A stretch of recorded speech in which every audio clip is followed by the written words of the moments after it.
Hi guys, last video में हमने question number 3 discuss करा था आपके 10 ईयर का। सो हम आगे देखने जा रहे हैं। Okay, so let's see what the question number 4 is.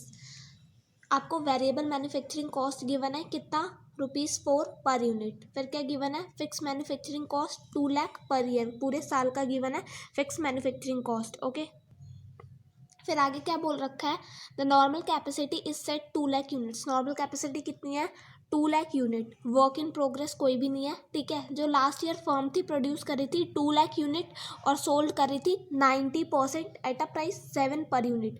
2 lakh produce करी, उसका 90% ही सोल्ड आउट करा कितने में, 7 पर यूनिट में। और करंट ईयर में जो फर्म है 2,10,000 यूनिट्स प्रोड्यूस कर रही है, प्रोडक्शन कितना हो गया 2,10,000 और सोल्ड आउट कितना कर रही है 2,15,000 सेम प्राइस पे। आपको क्या करना है, prepare income statement for both the year based on, पहला क्या एब्जॉर्प्शन और दूसरा वेरिएबल कॉस्टिंग, ठीक है। दोनों की आपको इनकम स्टेटमेंट प्रिपेयर करनी है।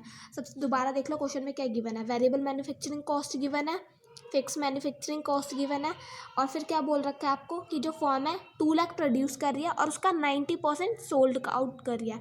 मतलब 2 लाख का 90% 1,80,000 उसको 7 रुपीज़ में सोल्ड आउट कर रही है। तो 180 इंटू 7 आपकी सेल्स आ जाएगी। फिर करंट ईयर में क्या बोला है, 2,10,000 की प्रोडक्शन है और सोल्ड कितना है 2,15,000।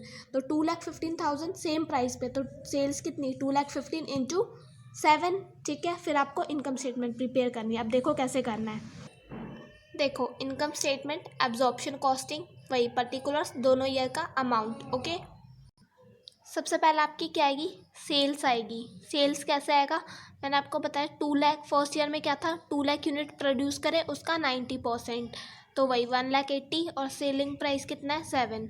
फिर आपकी फर्स्ट ईयर की सेल्स आ जाएगी। और सेकेंड ईयर में क्या करोगे, 2,15,000 हमने सोल्ड करा है सेम प्राइस पे, ठीक है। तो 2,15,000 इंटू 7 मल्टीप्लाई करोगे तो आपकी टोटल सेल आ जाएगी। फिर हम क्या लेते हैं, प्रोडक्शन कॉस्ट लेते हैं, जिसमें आपकी डायरेक्ट मटेरियल लेबर वगैरह आता है। तो आपको कुछ गिवन नहीं है, सिर्फ वेरिएबल कॉस्ट गिवन है। तो वेरिएबल कॉस्ट कितना गिवन था, 4 रुपीज़। तो उसको किससे मल्टीप्लाई करते हैं, प्रोडक्शन से। फर्स्ट ईयर की प्रोडक्शन कितनी थी आपकी, 2 लाख यूनिट्स, ठीक है। तो 2 लाख इंटू 4 कर दोगे। फिर आपकी फर्स्ट ईयर की वेरिएबल कॉस्ट, ऐसी सेकंड ईयर जितनी हमने प्रोडक्शन करी थी उसको मल्टीप्लाई कर दोगे, वेरिएबल कॉस्ट आ जाएगी।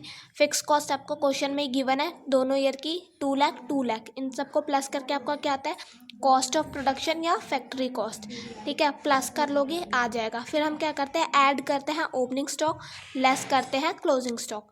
ओपनिंग स्टॉक तो फर्स्ट ईयर के लिए कुछ नहीं होगा। फिर देखो क्लोजिंग स्टॉक कैसे कैलकुलेट करते हैं, जो भी आपका फैक्ट्री कॉस्ट या कॉस्ट ऑफ प्रोडक्शन आया उसको डिवाइड कर दोगे किससे, प्रोडक्शन से। फिर आपकी कॉस्ट पर यूनिट आ जाएगी। और इसको जैसे 2 लाख की प्रोडक्शन करी और 180 सेल करा तो 20,000 क्लोजिंग स्टॉक बचा, तो उससे मल्टीप्लाई कर दोगे कॉस्ट पर यूनिट, तो आपका क्लोजिंग स्टॉक आ जाएगा।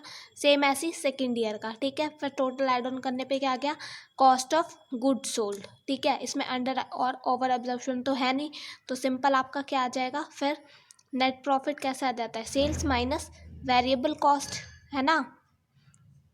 नेट प्रॉफिट कैसे आता है आपका, सेल माइनस टोटल कॉस्ट। तो टोटल कॉस्ट जो आई सेल्स में से माइनस कर दोगे तो आपका नेट प्रॉफिट आ जाएगा। ओके, फिर same income statement, variable costing में आपकी सेल्स आ जाएगी, ठीक है। फिर हम क्या लेते हैं, वेरिएबल कॉस्ट। फिर इसमें हम फिक्स कॉस्ट को बाद में लेस करते हैं, ठीक है। फिर आप क्या करोगे, ऐड करोगे ओपनिंग स्टॉक और लेस करोगे क्लोजिंग। सेम, ओपनिंग तो कुछ भी नहीं, क्लोजिंग कैसे निकालोगे, जो भी आपकी वेरिएबल कॉस्ट है उसको प्रोडक्शन से डिवाइड करके cost per unit multiply by remaining, ठीक है। फिर क्या है आपका, सेकेंड ईयर की भी ऐसी निकल जाएगी। फिर आपकी आ जाएगी COGS, variable cost of good sold. फिर हम वेरिएबल कॉस्टिंग में प्रॉफिट किसके थ्रू बताते हैं, कंट्रीब्यूशन। तो कंट्रीब्यूशन कैसे आएगा, सेल्स माइनस वेरिएबल कॉस्ट। फिर इसमें से लेस कर दोगे फिक्स कॉस्ट, तो आपका नेट प्रॉफिट आ जाएगा।